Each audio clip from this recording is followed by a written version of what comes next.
अच्छा जी, इस वीडियो में हम जानेंगे कि फ़र्द बराए फ़क पटा क्या होती है।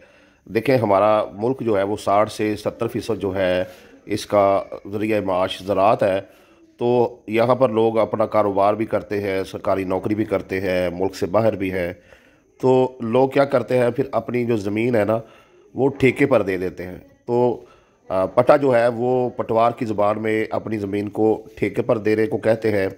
एक बंदा है, उसके पास 10 एकड़ जगह है, तो उसने एक मुआहदा किया कि भाई साल के तुम इतने पैसे मुझे दोगे तो बदले में तुम मेरी ज़मीन जो है उस पर फसल काश्त कर सकते हो। अब जिसने ज़मीन ठेके पर ली है वो अपनी मर्ज़ी करता है, उस पर गंदम काश्त करनी है, मूंजी करनी है, बगात लगाने हैं, वो अपने हिसाब से जो है उस पर चीज़ें करता है।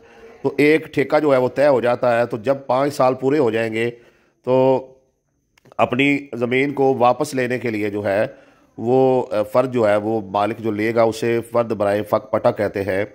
यानी कि अब वो जो उसने ठेके पर ज़मीन दी हुई थी, जो मुआहदा किया हुआ था, उसको फ़क किया जा रहा है।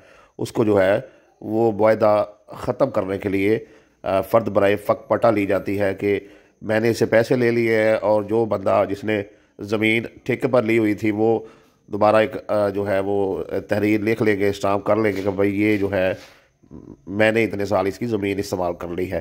तो फ़र्द बराए फ़क पटा जो है वो ठेके के मुआहदे को ख़त्म करने के लिए, फ़क करने के लिए इस्तेमाल होती है।